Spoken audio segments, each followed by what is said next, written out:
ಯಾವುದೇ ಗಾಡಿ ಪಾಸಿಂಗ್ ಮಾಡ್ಕೊಳ್ಳೋದು ಹೆಂಗೆ ಅಂತೇಳಿ. ಸೊ ಇದು ಎಸ್ಪೆಷಲಿ ಈಗ ಸ್ಕೂಲ್ ಬಸ್ಸಿಂದು ಒಂದು ವಿವರಣೆಯನ್ನು ನಾನು ನಿಮ್ಗೆ ಕೊಡ್ಲಿಕತ್ತೀನಿ. ಸೊ ನಮ್ಮದು K63 ಪಾಸಿಂಗ್ ಸ್ಕೂಲ್ ಬಸ್ ಬರ್ತದೆ.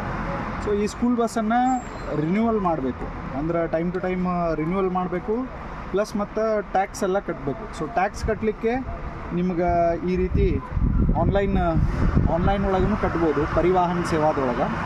ಸೊ ನಮ್ಮದು 1 ವರ್ಷ ನಾನು 2 ವರ್ಷ ಕಟ್ಟಿದ್ದಿಲ್ಲ, ಹೀಗಾಗಿ 19,000 ಟ್ಯಾಕ್ಸ್ ಬಂದಿದೆ. ಸೊ ಅದನ್ನು ಟ್ಯಾಕ್ಸ್ ಕಟ್ಕೋಬೋದು. ಮತ್ತು ನೆಕ್ಸ್ಟ್ ಏನಪ್ಪ ಅಂತಂತಂದ್ರೆ ₹800 ನೀವು ಪೇ ಮಾಡಿದ್ರಿ ಅಂತಂತಂದ್ರೆ ಟೋಟಲಾಗಿ ನಿಮ್ಗೆ ಈ ರೀತಿ ಒಂದು ರಿಸಿಪ್ಟ್ ಕೊಡ್ತಾರೆ. ಇಲ್ಲಿ ತೋರಿಸ್ರಿ Manjanna, vehicle inspection certification centre.